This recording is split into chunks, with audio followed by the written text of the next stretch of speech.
So as you can tell from the title, I say that every single video, but I'm going to be doing a TBR for the month of October. This is spooky themed, so it's my spooky TBR.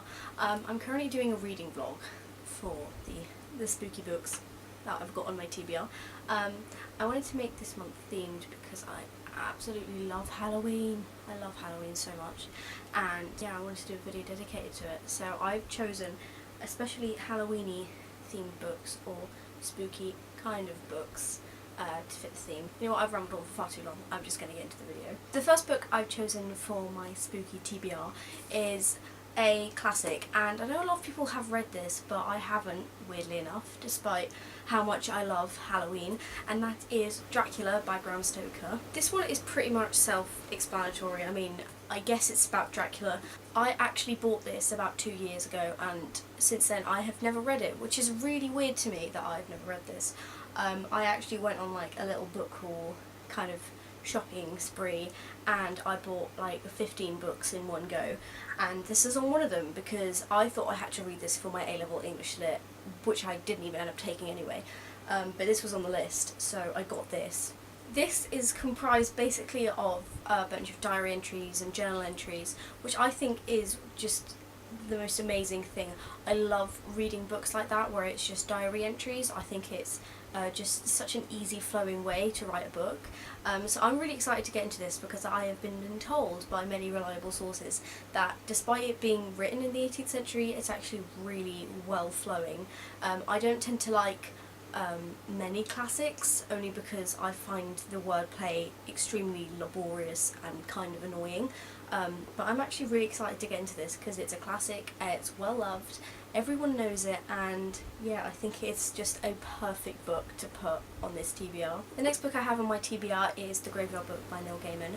I've already read this book. I read this, I want to say about 4 years ago, maybe 5. I read it when I was in school, and I read it for my English class, and since then I've forgotten pretty much everything about this book.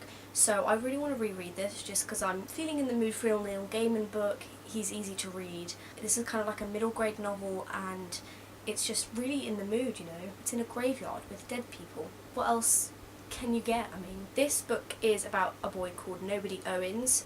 He's completely normal, but he's being raised and educated in a graveyard full of ghosts, which, if that doesn't grab you as the idea of just the most amazing book, that I don't know what will, because it's just such an original idea, and I absolutely love Neil Gaiman's books. He's such an incredible writer, and he's so funny, so I think I'm definitely going to enjoy this, and I'm probably going to just read this in like a couple days. The next book on my TBR was kind of an obvious choice for me because in every spooky TBR there's one man you always have to include, and that's Stephen King. I chose Pet Sematary out of all of the Stephen King books that my brother owns. He is a huge Stephen King fan, and he has like half of Stephen King books, maybe, which is a lot considering how many books Stephen King has. But I chose Pet Sematary because it's the one that I've been wanting to read the most out of all of Stephen King's books. I think this is the perfect Stephen King book to round up Halloween.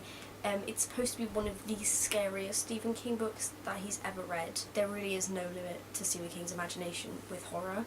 I know I'm gonna cry a lot. I don't really know much about this, except it's about a seemingly perfect family, but they move into a house next to a cemetery, and that cemetery is not a good one. I'm assuming it's not a good one, because if it was a good one, then there wouldn't be much of a horror aspect. These Stephen King covers have on the spine the genre, so you can put them in genre order and everything like that, and this one says iconic terror, so I'm not going to sleep, and I'll probably have to read this during daylight hours only because I am terrified of the dark. I'm extremely excited and also terrified to dive into this book. The next one is not so much an obvious choice as more of a I kind of find this a little bit scary, and that is Gone by Michael Grant.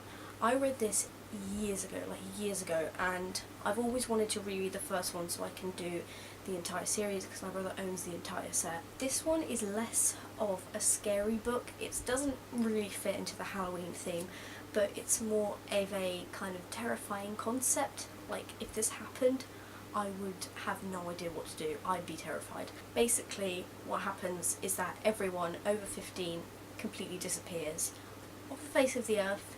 Nobody knows where they've gone, and it's basically these kids under 15 trying to survive, but also It's kind of like a Lord of the Flies concept where kids don't really know how to handle the no rules kind of thing. I've heard many great things about Michael Grant and his writing, and I am extremely excited to reread this because I've been wanting to read this for such a long time. Now I've got one last book to show you. I probably won't finish all of these books, to be honest. I mean, I don't read that many books in a month, but I'm really hoping to get around to this book really soon because I read the premise online and I literally went, oh my god, I have to buy that. And I went on Amazon and I bought it immediately, and that is Lacey's Story by Stephen King.